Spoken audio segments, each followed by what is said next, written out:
জুলাই গণঅভ্যুত্থানে রামপুরায় কার্নিশে ঝরে থাকা তরুণকে হত্যা। ডিএমপির সাবেক কমিশনার হাবিব সহ 5 পুলিশের বিরুদ্ধে রায় আজ। এবং ভেনেজুয়েলায় ভূমিকম্পের আঘাতে প্রাণহানির সংখ্যা বেড়ে 1430, আহত 3000-এরও বেশি, এখনো নিখোঁজ প্রায় 69,000। দেখছিলেন ক্রাউন সিমেন্ট সংবাদ শিরোনাম, এবারে বিস্তারিত। দর্শক, এই মুহূর্তে টিএসসিতে আছেন আমাদের সহকর্মী ওমর ফারুক, সরাসরি যুক্ত হচ্ছি তার সাথে। ওমর, আর্জেন্টিনার জয়ের পর সমর্থকদের উচ্ছ্বাসের খবর আমাদেরকে জানাবেন।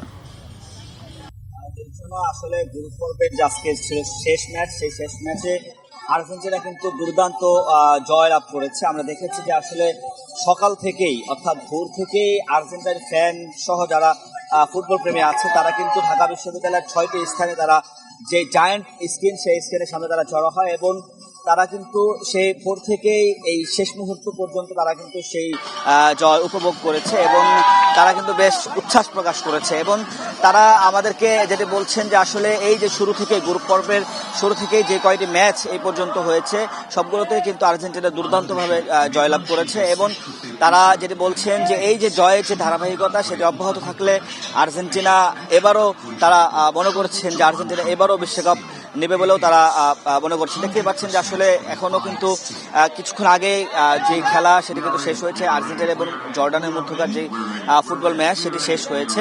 এখনো কিন্তু আসলে যারা ফ্যান আছেন, ফুটবল প্রেমী আছেন, তারা কিন্তু উচ্ছ্বাস প্রকাশ করছে। ওমর, আপনাকে অসংখ্য ধন্যবাদ। দর্শক, এতক্ষণ টিএসসি থেকে আমাদের সাথে যুক্ত ছিলেন ওমর ফারুক। জুলাই গণঅভ্যুত্থানে রাজধানীর রামপুরায় কার্নিশে ঝুলে থাকা এক তরুণকে গুলি করা সহ দুজনকে হত্যার ঘটনায় মানবতা বিরোধী অপরাধের মামলায় ডিএমপির সাবেক কমিশনার হাবিবুর রহমান সহ পুলিশের 5 জনের বিরুদ্ধে রায় ঘোষণা হবে আজ। রায়ের এই কার্যক্রম বাংলাদেশ টেলিভিশনেও সরাসরি সম্প্রচার করা হবে। শনিবার দুপুরে এই তথ্য জানিয়েছেন আন্তর্জাতিক অপরাধ ট্রাইব্যুনালের প্রসিকিউটর গাজী MH তামিম। তিনি বলেন, পুনর্গঠিত আন্তর্জাতিক অপরাধ ট্রাইব্যুনালের 5 জনের বিরুদ্ধে এ রায় দেবেন ট্রাইব্যুনাল 1। এ মামলায় তদন্ত কর্মকর্তা সহ মোট সাক্ষ্য দিয়েছেন 13 জন।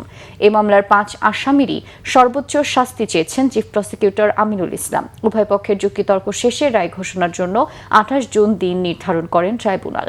গত বছরের 23 অক্টোবর এই মামলার সূচনা বক্তব্য উপস্থাপন ও প্রথম সাক্ষীর জবানবন্দির মধ্য দিয়ে এই মামলার বিচার শুরু হয়। 2024 সালের 19 জুলাই বিকালে কর্মস্থল থেকে বাড়ি ফেরার পথে রামপুরায় পুলিশের এলোপাথারি গুলি ও ধাওয়া খেয়ে নির্মাণাধীন ভবনে আশ্রয় নেন আমির হোসেন। তাকে পরপর 6টি গুলি করে হত্যা করে পুলিশ।